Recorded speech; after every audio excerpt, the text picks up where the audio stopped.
उल्हासनगर महापालिकेचा सार्वजनिक बांधकाम विभाग हा नेहमीच वादग्रस्त राहिलेला असून या विभागात शहरातील रस्त्याचे काम झाले नाही तरी ठेकेदाराला बिल अदा करण्यात पुढे असतो असे अनेक प्रकारांमधून सिद्ध झाले आहे।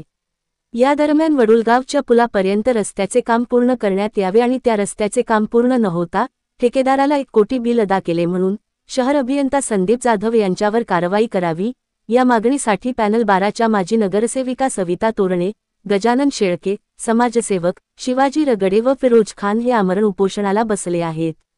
माजी नगरसेवक महादेव सोनवणे, भगवान मोहिते, दशरथ चौधरी, रामेश्वर गवई यांच्या हस्ते आदर्शांना पुष्पहार अर्पण करून उपोषणाला सुरुवात करण्यात आली आहे। उल्हासनगर कॅप 3 येथील पॅनल क्रमांक 12 गुलराज टॉवर ते वडुलगाव पुलापर्यंत रस्ता अद्यापही पूर्णपणे बनलेला नाही। तरी देखील त्या रस्त्याचे काम पूर्ण न होता शहर अभियंता यांनी जय भारत कन्स्ट्रक्शनचे व्यवस्थापक केशव यांना 1 कोटीचे बिल दिल्याचा आरोप राष्ट्रवादीचे प्रवक्ते शिवाजी रगडे यांनी केला असून या रस्त्याचे काम प्रत्यक्षात सुरू न झाल्याने बुधवारपासून पॅनल क्रमांक 12च्या माजी नगरसेविका सविता तोरणे रगडे, माजी नगरसेवक गजानन शेळके, शिवाजी रगडे, फिरोज खान, सुमनताई शेळके, शालिनीताई गायकवाड, रवींद्र केणे, गजानन म्हात्रे, प्रकाश म्हात्रे, शरद म्हात्रे, रेखा जाधव, सचिन म्हात्रे, विनोद म्हात्रे, सागर म्हात्रे या समस्त ग्रामस्थांच्या वतीने आमरण उपोषण करण्याचा इशारा वजा निवेदन उल्हासनगर महापालिका आयुक्तांना दिले होते। मात्र सदर रस्त्याचे काम अद्यापही सुरू केले नसल्याने आजपासून आमरण उपोषण सुरू करण्यात आले आहे।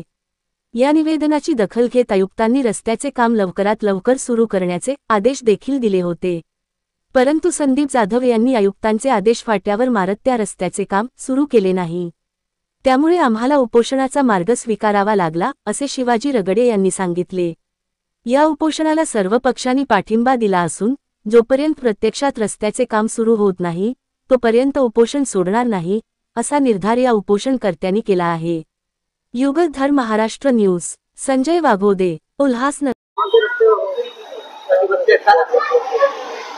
आज आपण इथे माजी नगरसेविका सविताताई तोरणे रगडे, माजी नगरसेविका सुमनताई शेळके, माजी नगरसेवक गजानन शेळके जी, माजी नगरसेवक फिरोज खान जी, मी शिवाजी रगडे, गदला सेठ, वडळगावातील सर्व ग्रामस्थ जे महिला व इथे आम्ही सर्व बेमुदत उपोषणाला बसलो आहोत। आणि याचं कारण असं आहे की वडळगाव पुलासमोरील जो रस्ता होता हा याचा टेंडरिंग 2 वर्षापूर्वी झालं होतं आणि 2 वर्षापूर्वी ठेकेदाराने सदर रस्ता खोदला। त्याच्या रुंदीवरून ग्रामस्थ व प्रशासनामध्ये काही डिस्प्यूट होते। याचा फायदा घेत ठेकेदाराने तेवढ्या रस्त्याचं काम सोडून दिलं व काम पूर्ण न होताच टेंडर जेवढा अमाऊंट होतं तेवढं बिल काढून ठेकेदार बसलेला आहे। म्हणजे यामध्ये जे कोणी अधिकारी अभियंता त्यामध्ये होते व ठेकेदार यांच्या मिलीभगत याने यांच्या समन्वयाने ते बिल काढलेलं आहे व रस्ताचं काम सुटलेलं आहे। सदर गावामध्ये सेंट जोसेफ शाळा आहे जिथे हजारो विद्यार्थी शिकतात, हजारो नागरिक तिथे राहतात। तो एकच रस्ता आहे। पावसाळ्यामध्ये अक्षरशः अपघात होतात, गाड्या स्लिप होतात, नागरिकांना विद्यार्थ्यांना चालता येत नाही, मोठ्या प्रमाणात गर्दी होते। वारंवार पत्रव्यवहार करून की पावसाळ्यापूर्वी रस्त्याचं काम सुरू करावं, परंतु प्रशासनाने काम केलेलं नाही, कुठलाही मार्ग काढलेला नाही। ठेकेदार बिल काढून पसार झालेला आहे। आयुक्त मॅडमच्या हे निदर्शनं जाणून दिल्यानंतर आयुक्त मॅडमने अतिशय आक्रमक पवित्रा घेत एक तर ठेकेदाराला ब्लॅकलिस्ट करा किंवा इंजिनियरला सस्पेंड करा असा आक्रमक पवित्रा घेतला होता, परंतु प्रत्यक्षात अजूनही कोणतीही कृती झालेली नाही। म्हणून आज आम्ही माजी नगरसेवक गजानन शेळकेजी, फिरोज खानजी, मी शिवाजी रगडे व वडळगावचे सर्व ग्रामस्थ आम्ही इथं बेमुदत उपोषणाला बसलेलो आहोत की आता आम्हाला आश्वासन नकोय। कारण यापूर्वी आम्ही जेवढे निवेदन दिले, आंदोलन केले, प्रशासनाने आम्हाला लेखी आश्वासन दिले काम चालू करणार वगैरे वगैरे, परंतु प्रत्यक्षात काम काही सुरू झालेलं नाही। आता आमचा पवित्र असा आहे की काम सुरू करा, त्यानंतर जे उपोषण संपणार। म्हणजे आता आश्वासन नको, आता कृती हवी। जोपर्यंत ते काम सुरू होत नाही तोपर्यंत आता हे आंदोलन स्थगित होणार नाही।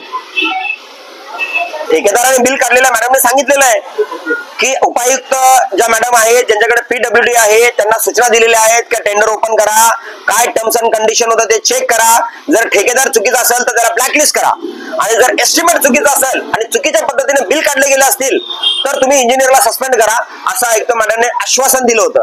परंतु प्रत्यक्ष कृती कधी होईल याची आम्ही वाट पाहत आहोत आणि जोपर्यंत काम सुरू होत नाही तोपर्यंत उपोषण संपणार नाही, यावर आम्ही सर्व ठाम आहोत।